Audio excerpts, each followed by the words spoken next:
The political landscape surrounding Zimbabwe has become increasingly fraught as the contentious domestic legislative push by President Emmerson Mnangagwa's government collides head-on with a stern warning from the British Parliament.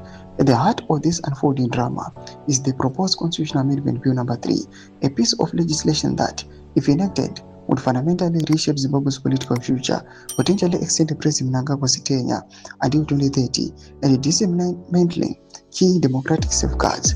This internal maneuver, however, drawn the direct attention of the British House of Lords, which has explicitly linked Zimbabwe's cherished ambition of rejoining the Commonwealth to President Mnangagwa honoring the constitutional two-term limit. Sabina Mashkomlanyi watches the 2030 plot turns dangerous as British Parliament hands President Mnangagwa a resignation or rejection ultimatum.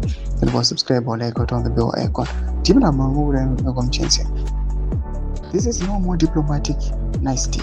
It is a calculated and public ultimatum that underscores the deep international concern over Zimbabwe's trajectory.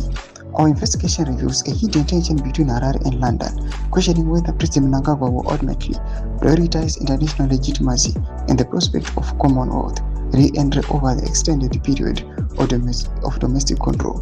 The implications of the standoff are profound, not only for the nation's leadership, but for the average Zimbabwean whose future is being debated in the high-stakes arena of the international diplomacy.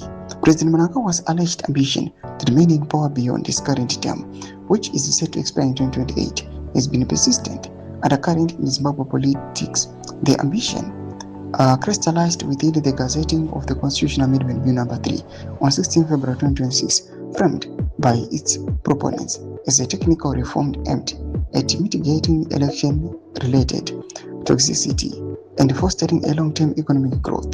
The bill is, in reality, a far-reaching proposal designed to consolidate executive power and weaken democratic accountability. Ndoma developments ari kupangwa inochiona kuti President Emmerson Mnangagwa have been entangled constitutional amendments. Tichiona kuti paaraisa a tension between Zimbabwe and London. Panguva ino vachioffer mutungamiri wenyika kuti aresign or to be rejected. Mina comment section yedu tsofungura iyi muri kudiva musoro pechitiko ichi. So subscribe or like, turn on the bell icon.